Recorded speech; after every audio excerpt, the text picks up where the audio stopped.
Juan Calvino. Comentario a la Epístola a los Romanos. Narrado por José Andrés Bolívar Reina. Capítulo 6. ¿Qué pues diremos? ¿Perseveraremos en pecado para que la gracia crezca?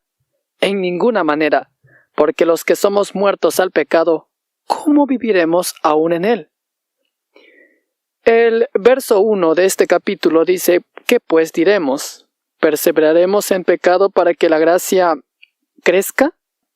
En todo este capítulo, el apóstol descubre a quienes despedazan y dividen a Cristo, y a quienes se imaginan que la justicia gratuita no es dada por él, sin novedad de vida. Sin embargo, va más allá aún refutando esta objeción, por la cual pudiera parecer que es correcto dar lugar a la gracia aunque los hombres se pudran en sus pecados. Porque sabemos que naturalmente la carne, ante el menor pretexto, deja suelto su freno. Anteriormente Satán inventó toda clase de calumnias para difamar la doctrina de la gracia, sin gran trabajo, pues cuanto se dice de Cristo es un poco extraño para la inteligencia humana y no debe parecernos cosa nueva que cuando se habla de la justificación por la fe, la carne interprete las cosas al revés, escondiéndose frecuentemente como un navío, en lugar de mantenerse recto en el camino indicado, se estrella sin embargo contra los acantilados. Pero continuar adelante sin suprimir a Cristo, aun cuando Él sea para muchos piedra de tropiezo y escándalo, porque si Él es causa de ruina para los perversos, es también causa de resurrección para los fieles. Necesitaremos buscar remedio a las cuestiones extravagantes y sin objeto, para no dar la impresión de que la doctrina cristiana contiene algún absurdo. El apóstol resuelve ahora la cuestión más usual contra la predicación de la gracia de Dios, es saber que si por el hecho de ser la carga del pecado que llevamos sobre nosotros tan grande, la gracia de Dios nos socorre y libera abundantemente, nada hay mejor que ser hundidos en el profundo pantano del pecado, provocando día tras día la cólera de Dios con nuevas ofensas, para que entonces sintamos su gracia con mayor abundancia, y si esto es lo mejor que se pudiera desear. La manera de refutar esta objeción se verá después. En el verso 12 dice, en ninguna manera. A muchos les parece que el apóstol ha querido solamente rebatir autoritariamente esta extraña locura. Pero observamos por otros pasajes cómo esta respuesta es muy común, hasta cuando discutimos contra alguien algo con muchos y urgentes argumentos, del mismo modo que él refutará poco después la calumnia mencionada. Sin embargo, antes de llegar a eso, la rechaza de antemano por medio de una frase usada por cuantos queremos hacer patente nuestra reprobación. Lo hace así para advertir a los lectores que nada es menos conveniente que afirmar que la gracia de Dios, al colocarnos en estado de justicia, alimenta y sostiene nuestros vicios. Luego dice, porque los que somos muertos al pecado, ¿cómo viviremos aún en él? Este es un argumento sacado de la posición contraria, porque quien peca ciertamente vive en pecado, mas nosotros hemos muerto al pecado por la gracia de Cristo, y es por tanto falso decir que la gracia da fuerza al pecado que suprime. La verdad es esta, que jamás los fieles son reconciliados con Dios sin que al mismo tiempo se cumpla el don de la regeneración. Para eso somos justificados, es decir, para que sirvamos a Dios en pureza de vida. Tampoco Cristo nos lava con su sangre y nos hace propicios a Dios por su expiación y satisfacción de otro modo más que haciéndonos participantes de su Espíritu y renovándonos para una vida santa. Sería pues un quebrantamiento de la obra de Dios demasiado extraño si el pecado aumentara por la gracia que nos es ofrecida en Cristo, porque el medicamento jamás alimenta la enfermedad que combate. Además, es preciso recordar lo que dije antes, que San Pablo no trata aquí de cómo Dios nos encuentra al llamarnos a la participación de su Hijo, sino que cómo es preciso que seamos después de haber extendido Él su misericordia sobre nosotros al adoptarnos gratuitamente. Por esta palabra aún, que se refiere a un tiempo venidero, demuestra que el cambio debe acontecer después que la justicia de Cristo nos ha sido comunicada. En el verso 3 al 4 dice: ¿O no sabéis que todos los que somos bautizados en Cristo Jesús somos bautizados en su muerte? Porque somos sepultados juntamente con Él a muerte por el bautismo, para que como Cristo resucitó de los muertos por la gloria del Padre, así también nosotros andemos en novedad de vida. El verso 3 comienza diciendo: ¿O no sabéis que todos los que somos bautizados en Cristo Jesús somos bautizados en su muerte? Para probar la sentencia precedente, a saber, que Cristo destruye el pecado en los suyos, recuerda el efecto del bautismo, sacramento por el cual comenzamos a seguir la fe en Él. Gálatas 3:27, porque está fuera de toda duda que en el bautismo nos revestimos de Cristo y somos bautizados con el fin de ser hechos uno con Él. San Pablo presenta otra enseñanza, que somos incorporados al cuerpo de Cristo, cuando su muerte manifiesta en nosotros su fruto. Demuestra que esta comunicación y conformidad con su muerte deben ser principalmente consideradas en el bautismo, pues en Cristo no solamente se nos propone la purificación, sino también la mortificación y destrucción del viejo hombre.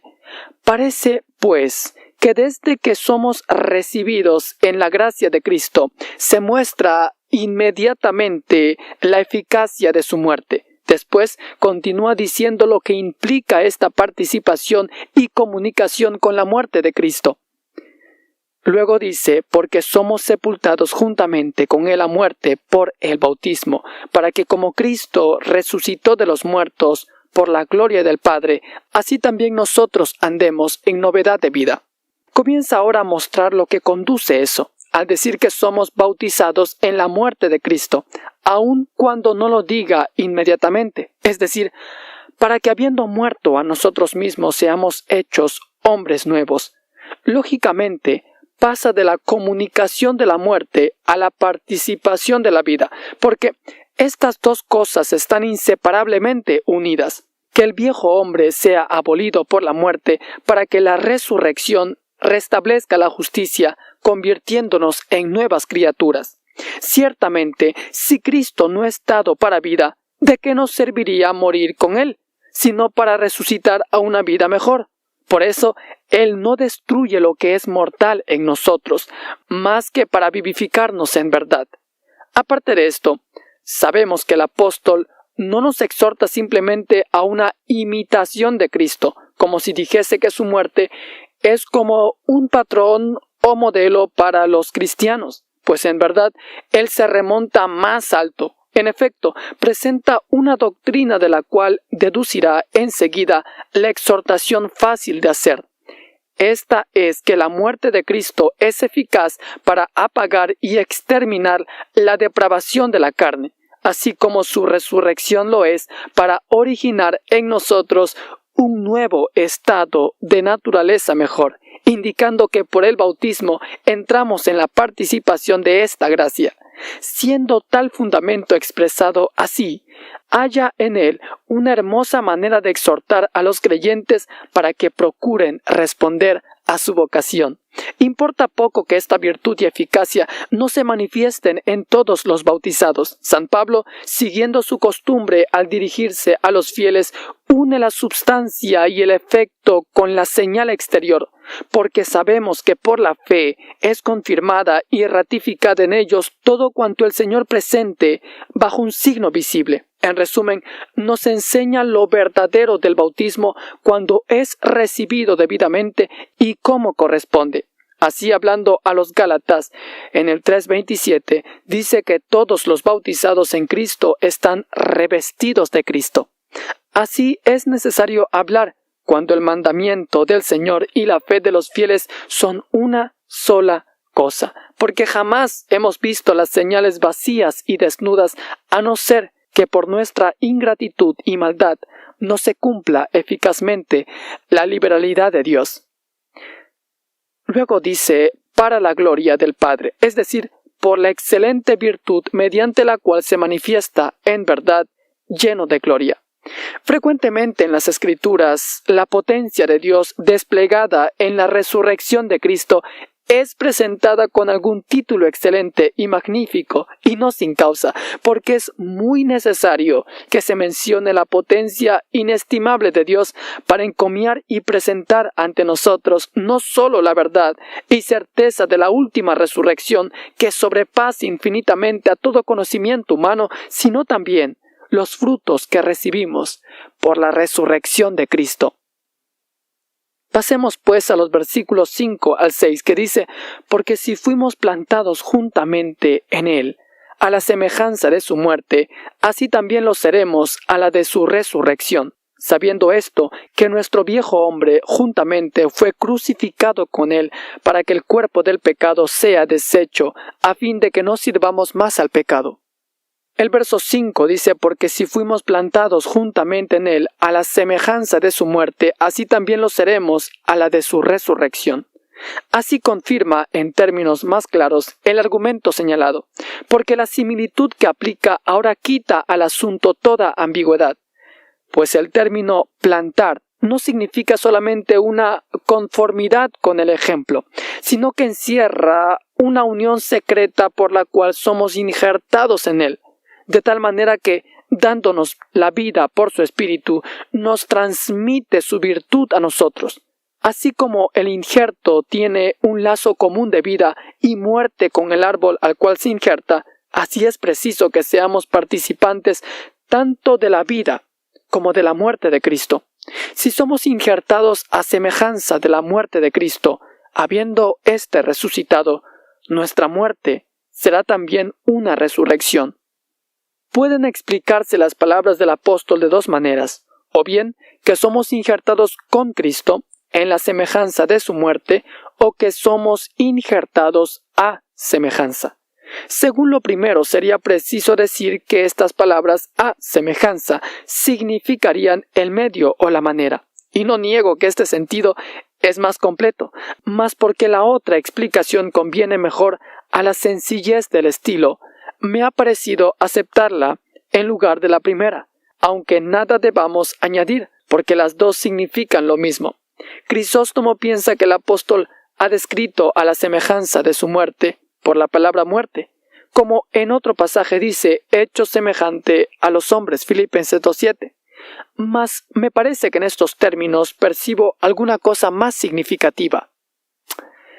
Por otra parte, lo que él deduce de la resurrección parece que tiende a mostrar que no morimos como Cristo lo ha hecho por muerte natural, sino que la semejanza que tenemos con su muerte es la siguiente, a saber que como él ha pasado por la muerte carnal humana, así también nosotros morimos en nosotros mismos para vivir en él, de modo que no se trata de la misma muerte, sino de una muerte parecida, porque es preciso tener en cuenta la relación que existe entre la destrucción de la vida presente y la renovación espiritual.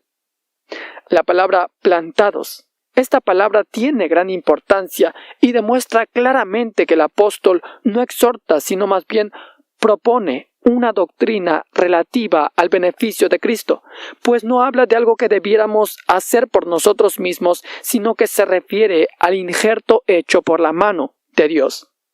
Porque no es menester esforzarse tratando de aplicar la metáfora o comparación totalmente, pues hallaríamos inmediatamente alguna diferencia entre el injerto de los árboles y el injerto espiritual, ya que el primero toma su alimento de la raíz, pero retiene su propiedad natural de fructificar, y en lo que se relaciona con eso, nosotros obtenemos de Cristo solamente el vigor y como la base de una nueva vida, pasando de nuestra naturaleza a la suya.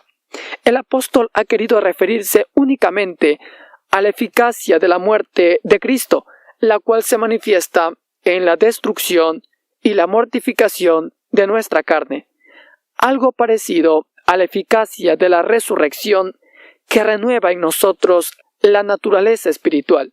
Ahora, en el verso 6, él va a decir, sabiendo esto, que nuestro viejo hombre juntamente fue crucificado con él. Así como hablamos del Antiguo Testamento relacionándolo con el Nuevo, así también decimos viejo hombre respecto al hombre nuevo, puesto que comienza a ser viejo cuando se va agotando poco a poco y desapareciendo cuando comienza la regeneración del hombre. Además, esta palabra designa toda la naturaleza que traemos al nacer incapacitada para el reino de Dios y que es preciso sea destruida y negada al restablecerse en la nueva vida. El apóstol dice que este viejo hombre ha sido crucificado con Cristo, porque la virtud de Cristo lo destruyó, y hace una alusión directa a la cruz, para demostrar que no somos mortificados nunca por otra cosa que por la participación de su muerte. No soy del parecer de aquellos que afirman que el viejo hombre es crucificado en lugar de muerto, porque todavía vive y tiene fuerza. Concedo que esta es una verdad en sí, pero no adecuada para el texto. El apóstol continúa diciendo, para que el cuerpo del pecado sea deshecho.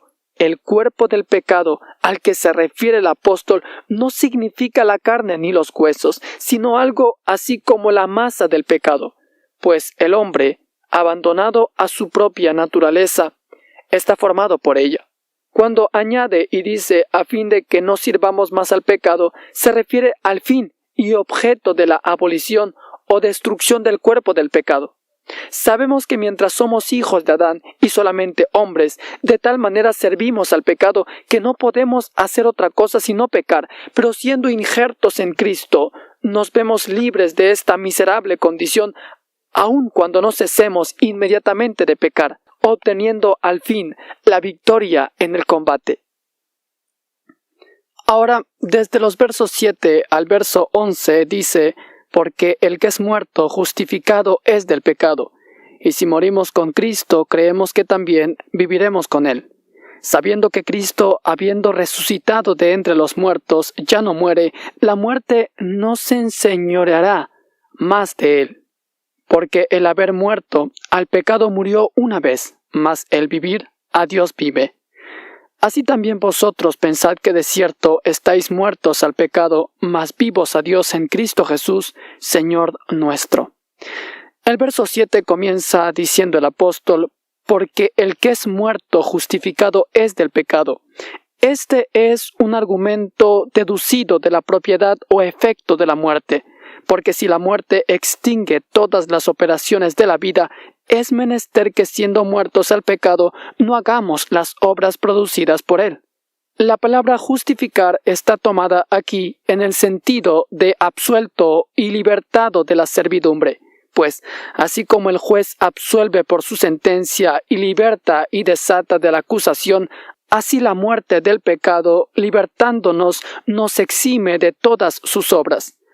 Aunque entre los humanos no hallemos a nadie que goce de esa libertad perfecta, como ya dijimos, sin embargo, es preciso no admitir que sea esto una vana especulación o bien que perdamos valor si no estamos entre el número de quienes han crucificado totalmente su carne, porque eso es obra de Dios y no se cumplen todos desde el primer momento, sino que poco a poco aumenta, creciendo diariamente y gradualmente hasta el fin. He aquí pues cómo cada uno debe solucionar en sí mismo este punto siendo cristiano, y viendo en él la señal y testimonio de la comunión con la muerte de Cristo, cuyo fruto es que la carne, con todas sus concupiscencias, sea crucificada. Por lo demás, esto no quiere decir que no exista esta comunión por el hecho de sentir todavía el poder de la carne en su persona, aunque sea menester ejercitarse continuamente en crecer y aprovecharse hasta conseguir el triunfo. Ya es suficiente con que nuestra carne se mortifique diariamente, y no es avanzar poco cuando, habiendo despreciado el reino de ésta, el Espíritu Santo sea quien domine. Hay todavía otra comunicación de la muerte de Cristo, de la cual el apóstol habla en 2 de Corintios 4:10 al 18, y en muchos otros pasajes refiriéndose al sufrimiento de la cruz, después del cual viene también la vida eterna. El verso 8 dice: y si morimos con Cristo, creemos que también viviremos con Él. No repite el apóstol esto, sino para añadir la declaración siguiente, verso 9, sabiendo que Cristo, habiendo resucitado de entre los muertos, ya no muere. San Pablo quiere demostrar que los cristianos, en tanto viven, deben proseguir en la novedad de vida, puesto que lleva en ellos la imagen de Cristo, por la mortificación de su carne y la vida del Espíritu. Pues la primera es preciso que se haga de una vez por todas, y la otra permanezca siempre. No es que la carne muera en un momento, como acabamos de decir, sino que habiendo comenzado por la mortificación, es preciso avanzar sin retroceder jamás. Si nos encenagamos en nuestro pantano, renunciamos a Cristo, de quien no podemos ser participantes, sino caminamos en novedad de vida, como Él la vivió de un modo incorruptible. La muerte, dice el apóstol Pablo, no se enseñoreará más de Él. Parece querer decir el apóstol que la muerte ha ejercido su señorío sobre Él una sola vez. En efecto, cuando murió por nosotros, de algún modo se sometió al poder de éste, pero con la condición de que fuera imposible ser retenido y vencido por dolores mortales hasta el punto de sucumbir o ser absorbido totalmente por ella. Hechos 2:24. De este modo, al someterse por un momento a su dominio, Él la dominó para siempre. Para decirlo con más sencillez, esta expresión señorío de la muerte, aplicada a la persona de Cristo, guarda relación con la muerte voluntaria, la cual cesó por la resurrección. El resumen de todo es que Cristo, quien ahora vivifica a los fieles por su Espíritu, comunicándoles su vida por virtud secreta de su resurrección, ha sido exento del señorío de la muerte para librar también de ella a todos los suyos. El verso 10 dice: porque el haber muerto al pecado, murió una vez. Lo que el apóstol dijo, que semejantes a Cristo somos librados del yugo de la muerte para siempre, lo acopla ahora a su objetivo, es decir, que tampoco estamos sujetos a la tiranía del pecado. Lo demuestra por la causa final de la muerte de Cristo, es decir, porque ha muerto para abolir el pecado, 2 de Timoteo 1:10. Es preciso, además, saber lo que pertenece a Cristo bajo este modo de expresarse, pues cuando dice haber muerto al pecado, no es preciso creer que murió para que Él cesara de pecar, como si fuera uno de nosotros, sino porque sufrió la muerte por causa del pecado, para que constituyéndose en rescate y satisfacción, anulase la fuerza y potencia del pecado. El apóstol dice que tal cosa, una vez lograda, lo es no solamente para que por una sola oblación adquiriese la redención eterna, sino también para que, habiendo hecho por su sangre la purificación del pecado, santificase para siempre a los creyentes, Hebreos 10:14, y para que existiera en nosotros una semejanza con Él. Pues, aunque esta muerte espiritual del pecado se cumpla en nosotros poco a poco, gradualmente y en continuos avances, sin embargo, se puede decir propiamente que morimos una vez, a saber, cuando Cristo, al reconciliarnos por su sangre con el Padre, nos regenera al mismo tiempo por la virtud de su Espíritu. Mas el vivir a Dios vive, dice el apóstol. Ya digamos hacia Dios o a Dios, el sentido no varía, porque eso quiere decir que Cristo vive ahora en el reino inmortal e incorruptible de Dios una vida libre de toda condición mortal, y de esa vida es menester que haya una figura en la regeneración de los fieles. Es necesario recordar la palabra semejanza. expresada antes, pues el apóstol no quiere decir que viviremos en el cielo como Cristo, sino que afirma que la vida nueva que vivimos en la tierra, después de la regeneración, se parece a la vida celestial de Cristo. En cuanto a lo que dice que debemos, a ejemplo de Cristo, morir al pecado, tal cosa no implica que se trate de una misma muerte, porque morimos al pecado cuando el pecado muere en nosotros, pero Cristo murió al pecado de otro modo, a saber, muriendo. Él destruyó y exterminó al pecado. Y cuando más arriba asegura que creemos que viviremos con Él, demuestra suficientemente que se refiere y habla de la gracia de Cristo. Porque si no se tratase más que de amonestaros acerca de vuestro deber, habría dicho, puesto que somos muertos con Cristo, es menester que de un modo parecido vivamos con Él. La palabra creer implica una doctrina de fe fundada en las promesas, como si dijese, los creyentes deben estar seguros de que por el beneficio de Cristo han muerto según la carne, de tal manera que Cristo continuará creando en ellos una vida nueva hasta el fin. Si dice viviremos y no vivimos, no es porque relacione este asunto con la última resurrección, sino simplemente para denotar que existe duración y avance en la vida nueva en tanto peregrinemos por la tierra. El verso 11, el apóstol continúa y dice, así también vosotros pensad que de cierto estáis muertos al pecado, mas vivos a Dios en Cristo Jesús, Señor nuestro. Ahora se añade la deducción de la analogía y correspondencia mencionada, porque habiendo dicho que Cristo murió una vez al pecado y que vive eternamente con Dios, nos aplica una y otra cosa demostrando cómo ahora morimos viviendo, es decir, renunciando al pecado. Sin embargo, no borra esta idea, que desde el momento en que abrazamos la gracia de Cristo por la fe, aunque la mortificación de la carne no haya comenzado en nosotros, la vida del pecado se apaga, para que se suceda la novedad espiritual que es de Dios y dura siempre.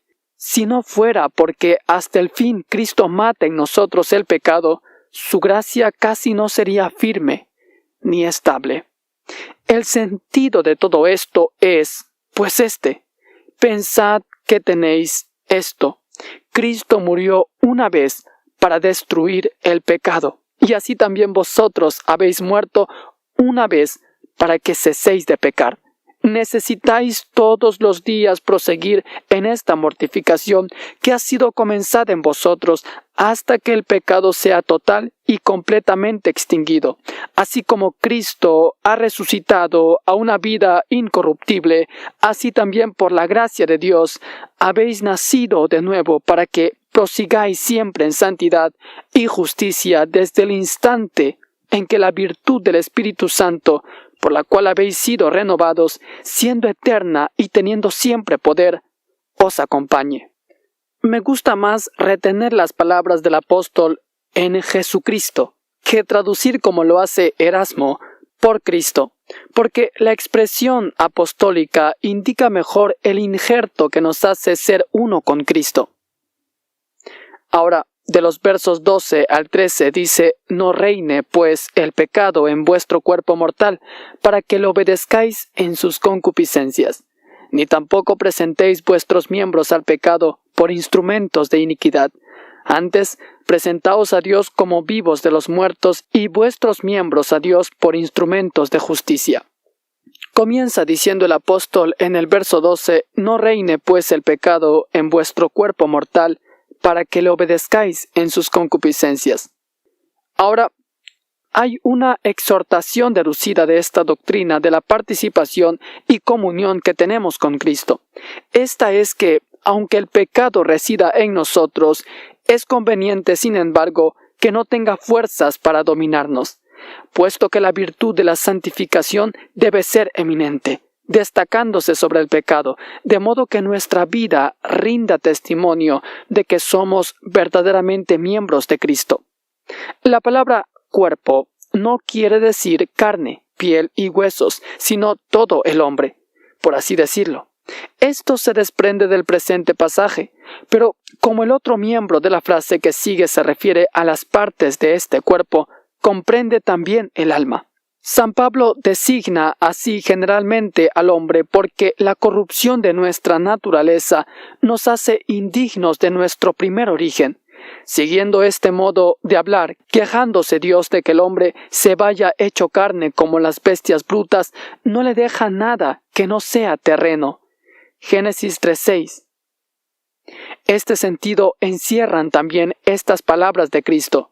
Lo que es nacido de la carne, carne es. Juan 3:6.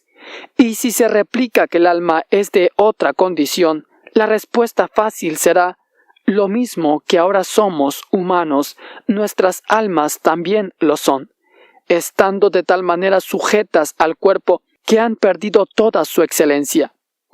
Brevemente, la naturaleza humana es llamada corporal, porque estando privada de la gracia celestial no es más que una sombra o una imagen que se desvanece. De otro modo, San Pablo no aplica la palabra cuerpo, sino con desprecio, diciendo cuerpo mortal, queriendo indicar con eso que toda la naturaleza humana tiende a la muerte y perdición. El apóstol llama pecado a la perversidad del corazón que nos incita a pecar y de la cual proceden todos los delitos y malas acciones como de un manantial. Entre ella y nosotros coloca en medio las concupiscencias, como si el corazón fuese un rey y las concupiscencias sus ayudantes y ordenanzas. El verso 13 dice: ni tampoco presentéis vuestros miembros al pecado por instrumentos de iniquidad. Antes, presentaos a Dios como vivos de los muertos y vuestros miembros a Dios por instrumentos de justicia. Desde el momento en que el pecado ha ocupado el señorío sobre el corazón, todo en nosotros se dedica a obedecerle. Así, el apóstol describe el reino del pecado por medio de sus frutos, para mejor mostrar lo que debemos hacer si queremos evadirnos de su yugo. Utilizando como comparación los hechos militares, llama a nuestros miembros armas, como si dijese: así como el soldado tiene sus armas, siempre dispuestas para utilizarlas cuantas veces el capitán se lo ordene, y jamás las usa sino para obedecer a este último, así los cristianos deben pensar que todas las partes de su cuerpo son armas para la guerra espiritual. Si pues utilizan para el mal algo de su persona, se alistan bajo la bandera del pecado, convirtiéndose en soldados suyos. Porque los creyentes han hecho a Dios y a Cristo un juramento de guerra que les ata y obliga, y es preciso, por tanto, que no se muestren amigos o cómplices del pecado. Que digan ahora aquellos que utilizan sus miembros como esclavos de Satán, dispuestos a cometer toda clase de villanía, ¿con qué derecho se apoderan tan arrogantemente del nombre de cristianos? Por el contrario, el apóstol nos ordena presentarnos y dedicarnos totalmente a Dios, es decir, que apartando nuestros corazones y espíritus de todo extravío hacia los cuales los deseos de la carne nos empujan, no miremos sino a la voluntad de Dios únicamente, estando atentos a escuchar sus órdenes y prestos para ejecutar sus mandatos, de modo que nuestros miembros también estén consagrados y destinados a su buen deseo, para que todas las facultades del alma y el cuerpo aspiren solamente a glorificarle. Añade esta razón, que el Señor, habiendo abolido nuestra vieja vida, nos ha creado para otra que debe manifestarse por las obras que le son propias y convenientes. De los versos 14 al 18 dice: porque el pecado no se enseñoreará de vosotros, pues no estáis bajo la ley, sino bajo la gracia. ¿Pues qué? ¿Pecaremos porque no estamos bajo la ley, sino bajo la gracia? En ninguna manera. ¿No sabéis que a quien os presentáis vosotros mismos por siervos para obedecerle, sois siervos de aquel a quien obedecéis, o del pecado para muerte, o de la obediencia para justicia? Empero, gracias a Dios, que aunque fuisteis siervos del pecado, habéis obedecido de corazón aquella forma de doctrina a la cual sois entregados, y libertados del pecado, sois hechos siervos de la justicia. El verso 14 dice, porque el pecado no se enseñoreará de vosotros, pues no estáis bajo la ley, sino bajo la gracia. No es necesario detenerse en citar y refutar las exposiciones que no contienen sino apariencia de verdad, y a veces ni eso. Existe solamente una que podría sostenerse con más pisos de probabilidad, es decir, la que indica que estas palabras, estar bajo la ley, quieren decir estar sujetos a la letra de la ley, lo cual no produce la renovación del corazón, de modo que significan lo contrario de estar bajo la gracia, porque tal cosa equivale a ser libertados de los perversos deseos por el Espíritu de gracia. Pero aún así no prueba lo suficiente, porque si aceptamos este significado, ¿cómo podríamos contestar a la interrogación siguiente? ¿Pecamos porque no estamos bajo la ley? Ciertamente el apóstol no añadió consecuencia alguna a esta cuestión, a no ser que hubiera querido decir que somos absueltos y libertados del rigor de la ley, para que Dios no proceda en contra nuestra por la fuerza del derecho. No hay duda, por esto, que no se ha querido referir aquí a alguna clase de libertad acerca de la servidumbre de la ley del Señor. Pero dejando a un lado todo debate y disputa, voy a declarar lo que pienso. En primer lugar, creo que existe en estas palabras un consuelo para confirmar a los fieles, con objeto de que no desfallezcan en el ejercicio de la santidad sintiendo su debilidad. El apóstol ya les había exhortado diciéndoles que aplicasen toda su fuerza en obedecer a la justicia. Pero como llevan en sí mismos restos de apetitos carnales, no es posible evitar que claudiquen en alguna forma, para que no pierdan, pues, valor, dejándose abatir por el sentimiento de su debilidad. Oportunamente entremezcla este consuelo, partiendo del hecho de que las obras ya no son consideradas bajo el examen riguroso de la ley, porque Dios las tolera benigna y graciosamente, perdonando su impureza e inmundicia. Es imposible soportar el yugo de la ley sin que éste rompa y quiebre a quienes lo soportan. Por eso, a los creyentes no les queda otra cosa que buscar refugio en Cristo, implorando su ayuda, porque Él es el autor y protector por la libertad, y también porque Él, por su parte, se mostró como tal, sometiéndose a la servidumbre de la ley, de la que no era deudor, para rescatar a quienes estaban bajo la ley, como dice el apóstol en Gálatas 4:5. Así pues, no estar bajo la ley significa no solamente que la letra muerta no nos ordena las cosas que conducen a condenación, porque somos incapaces de cumplirla, sino también que no estamos sujetos a la ley, puesto que exige una justicia perfecta, anunciando la muerte de todos los que han delinquido en cualquiera de sus puntos. Bajo la palabra gracia comprendemos conjuntamente las dos partes de la redención, es decir, la remisión de pecados por la cual Dios nos imputa la justicia y la santificación espiritual, y por la cual nos capacita para las buenas obras y, por así decirlo, nos hace nuevas criaturas. Creo que la palabra sino está puesta en lugar de pues, como sucede con bastante frecuencia, tal y como si el apóstol hubiera dicho, porque estamos bajo la gracia, no estamos bajo la ley. Ahora, el significado es muy claro. El apóstol quiere consolarnos para que en la práctica del bien, a la cual somos llamados, no perdamos valor al sentir todavía nuestra imperfección.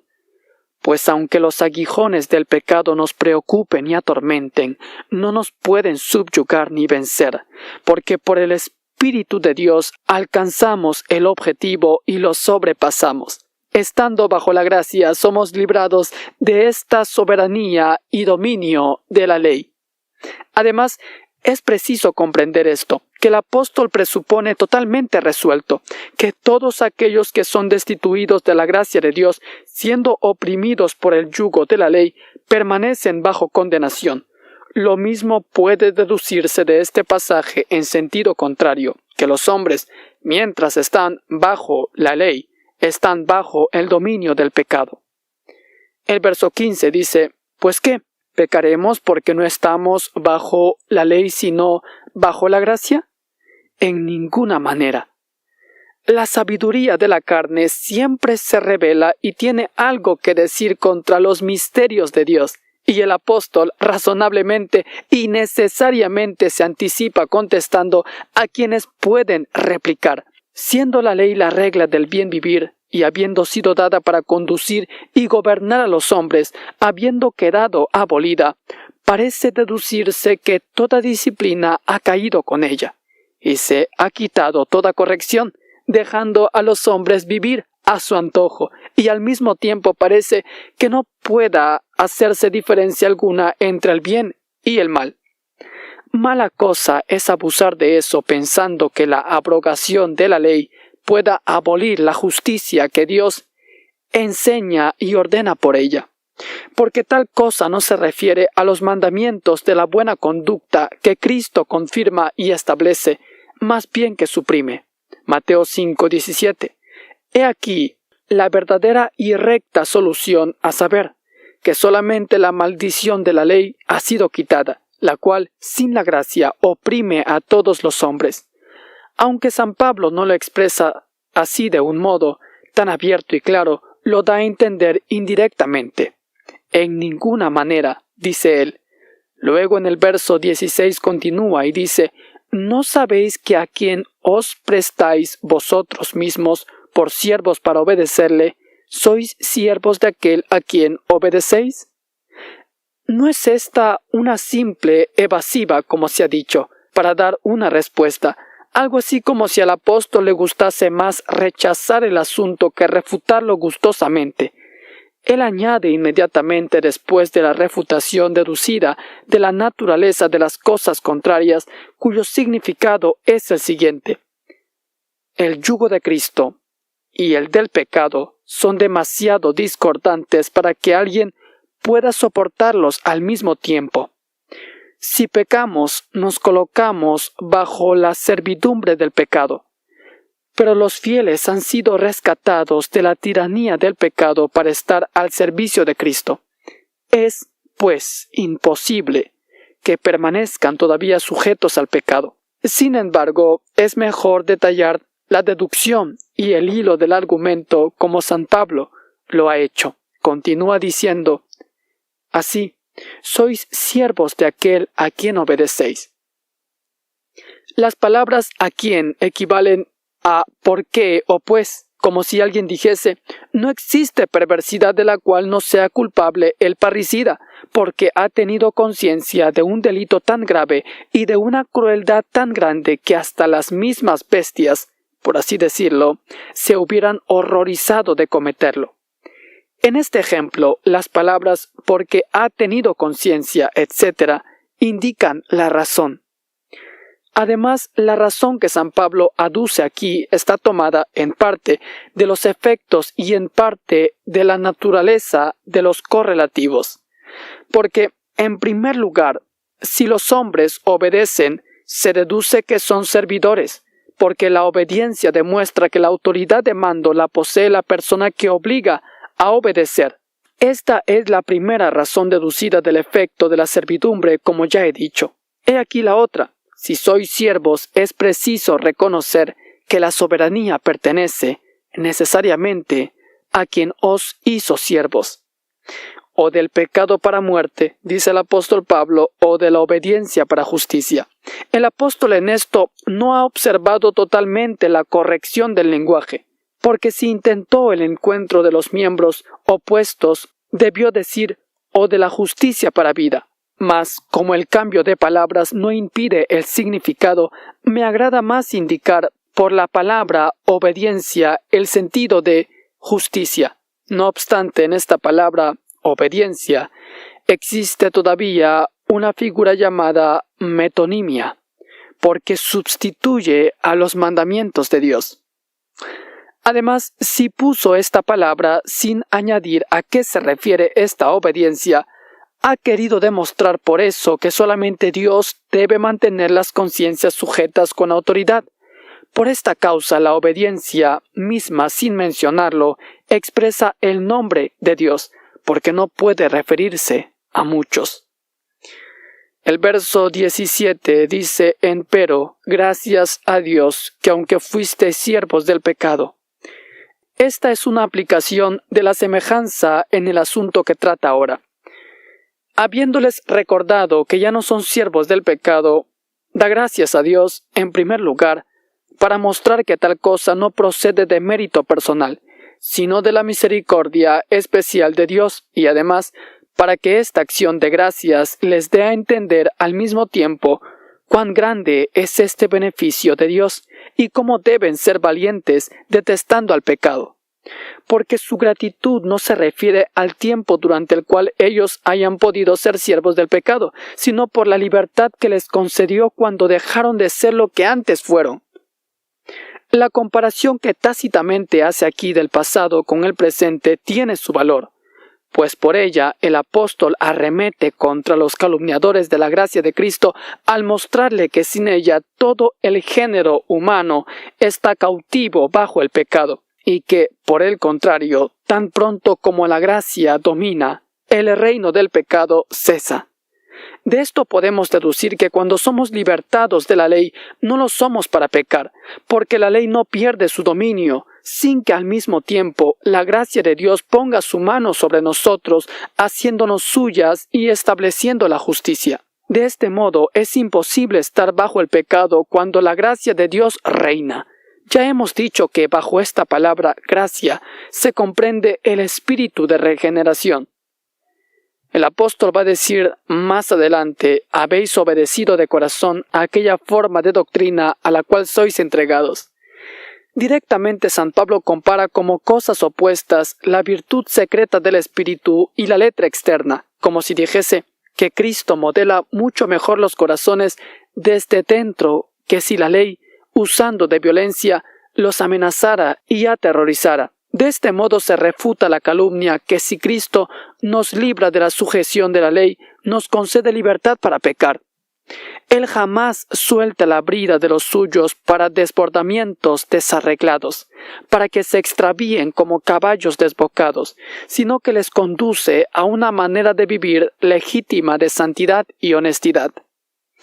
Aunque Erasmo, después del antiguo traductor latino, haya preferido más las palabras aquella forma de doctrina, he querido dejar en mi traducción latina la palabra griega usada por San Pablo, typus, de no preferir la palabra ejemplo o patrón, porque creo que el apóstol hace un vivo retrato de la justicia que Cristo graba en nuestros corazones referente a lo contenido y prescrito por la ley, y acerca de lo cual es menester que todas nuestras obras sean ordenadas y medidas de tal suerte que no se salgan a derecha ni a izquierda. El verso 18 continúa Pablo y dice: y libertados del pecado, sois hechos siervos de la justicia. El significado es este: es absurdo que alguien después de haber sido libertado permanezca todavía en esclavitud, porque debe mantenerse y sostenerse en la libertad que recibió. No es por tanto conveniente que nosotros os sometáis al yugo del pecado, porque habéis sido libertados con la libertad de Cristo.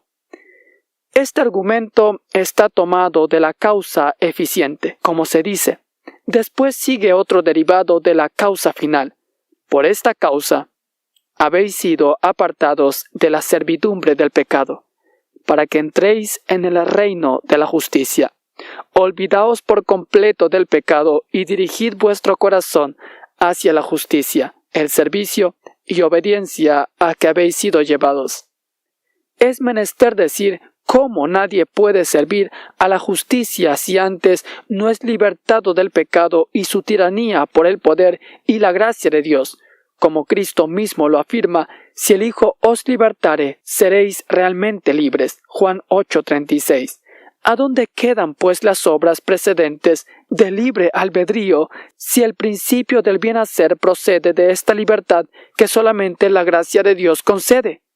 El verso 19 dice: humana cosa digo, por la flaqueza de vuestra carne, que como para iniquidad presentáis vuestros miembros a servir a la inmundicia y a la iniquidad, así ahora para santidad presentéis vuestros miembros a servir a la justicia. El apóstol Pablo dice: humana cosa digo, por la flaqueza de vuestra carne. San Pablo dice que habla como hombre, no en cuanto a la substancia, sino en cuanto a la forma, como Cristo dice en San Juan 3:12, que habla de cosas terrenas, aun cuando hablaba, sin embargo, de misterios celestiales, mas no en términos grandiosos, como la excelencia de los asuntos se merecía, porque se amoldaba a la capacidad del pueblo inculto y tardo de entendimiento. El apóstol utiliza este prefacio para demostrar mejor aún que es una calumnia demasiado vulgar y torpe el hacer creer que la libertad adquirida por Cristo es libertad para pecar y para soltar la brida en el mal hacer.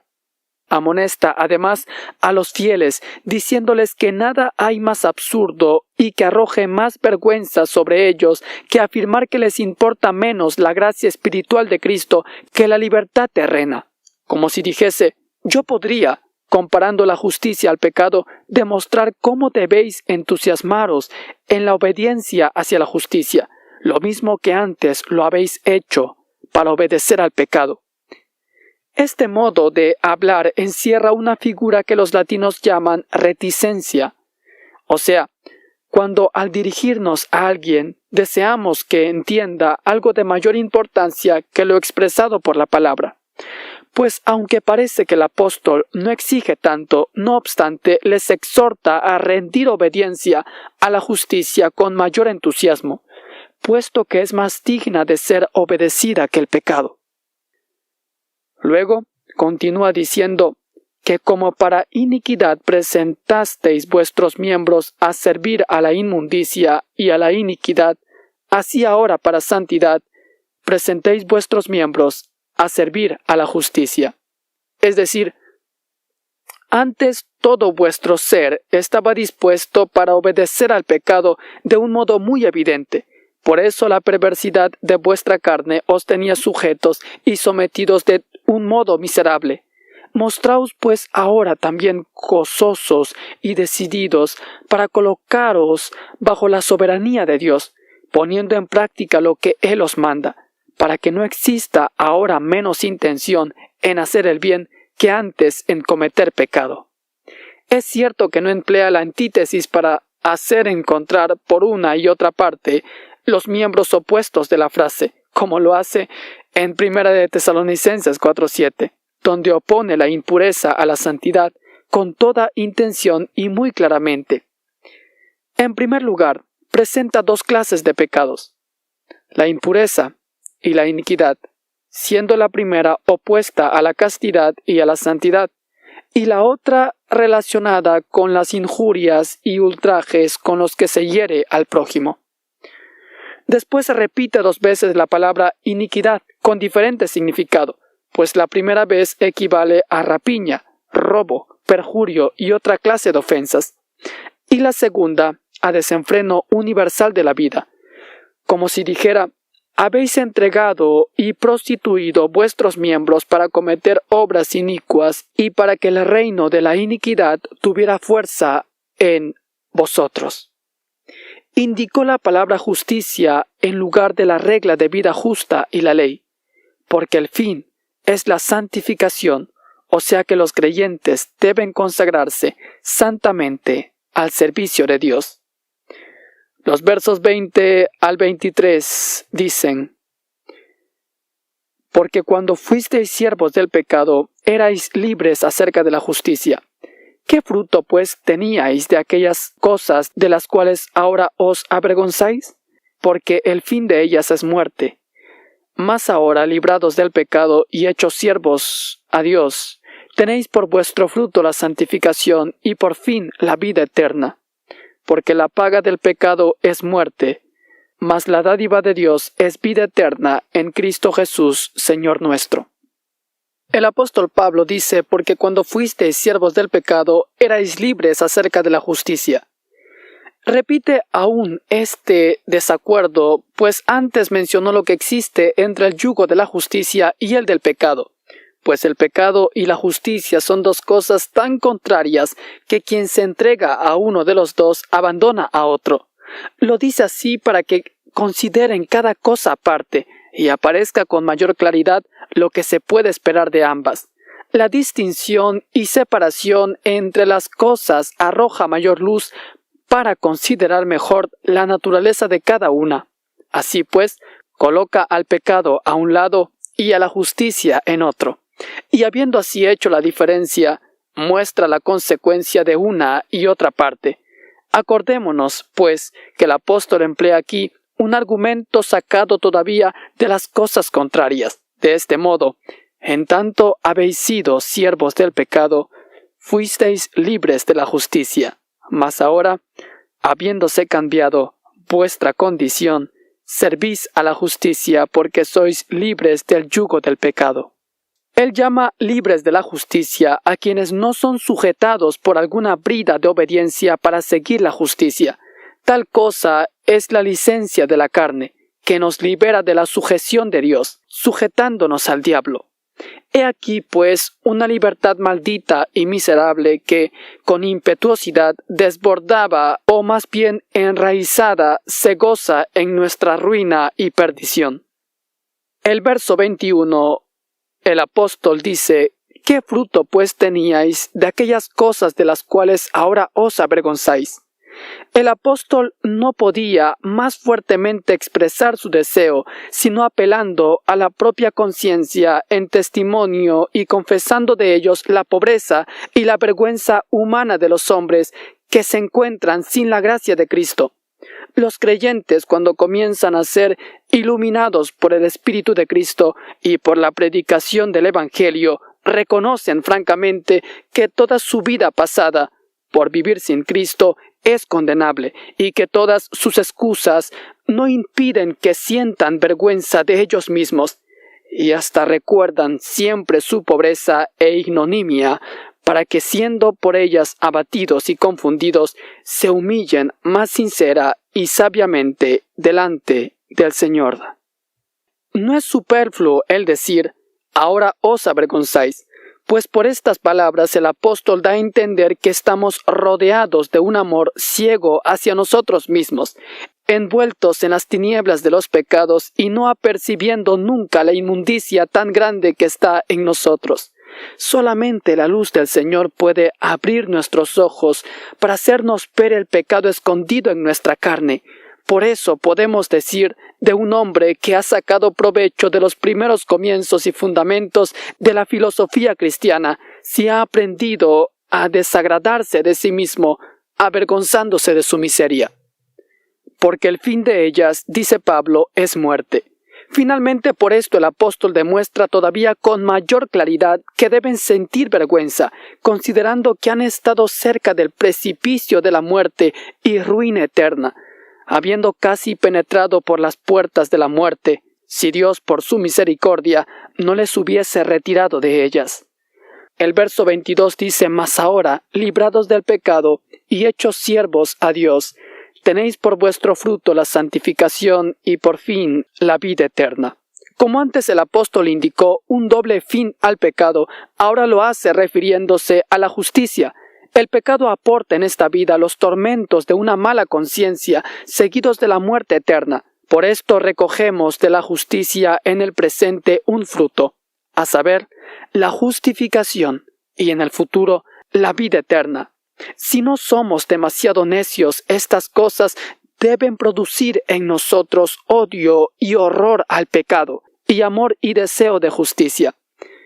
En cuanto a la palabra griega que hemos traducido por fin, algunos lo traducen por tributo o paga, porque esto es lo que significa algunas veces, pero creo que no se ajusta a la intención del apóstol, aunque sea cierto que la pena de muerte es como un tributo que pagamos al pecado.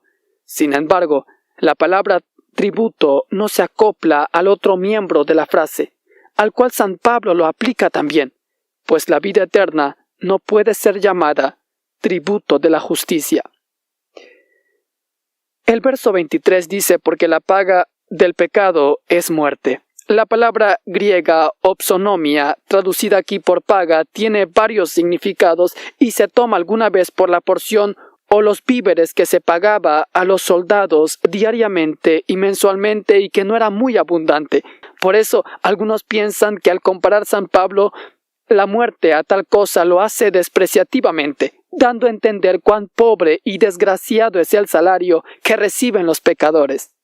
Mas también parece que desea indirectamente hablar y tasar los apetitos ciegos de quienes se engolosinan y ceban con los atributos mortales del pecado, ni más ni menos que como los peces se tragan el anzuelo. Resulta mucho más sencillo entender esta palabra por salario y paga sin sutilizar demasiado, porque si miramos a la cantidad, ciertamente el salario de los réprobos, que es la muerte, no es pequeño, sino muy grande. Esta es como la conclusión y epílogo de la frase anterior, no porque San Pablo la repita superfluamente, sino porque ha querido, redoblando el espanto y el horror. Hacemos al pecado mucho más detestable.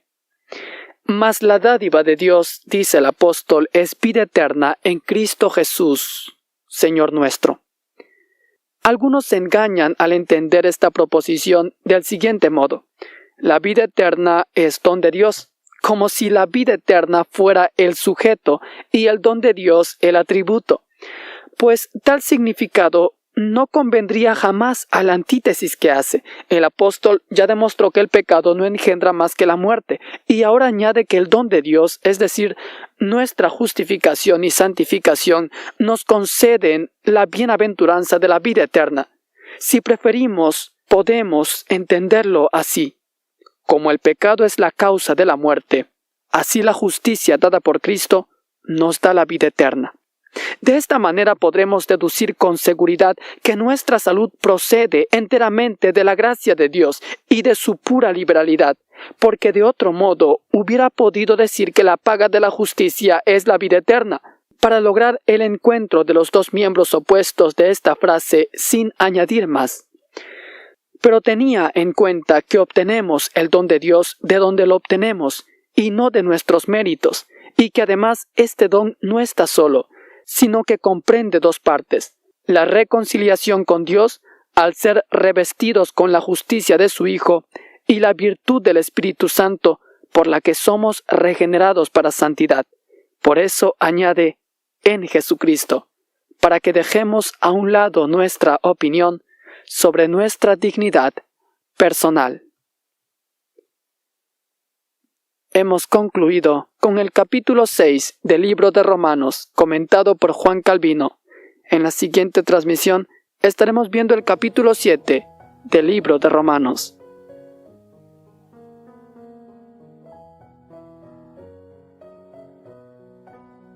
Gracias por acompañarnos en esta transmisión en este canal Gracia Incomparable TV. Si aún no forma parte de esta familia, le invitamos a ser parte, suscribiéndose al canal y dándole a la campanita para que cada vez que se suba un nuevo capítulo, YouTube le sea avisando al instante. De todo corazón, que Dios lo bendiga. Su servidor, José Andrés Bolívar Reina.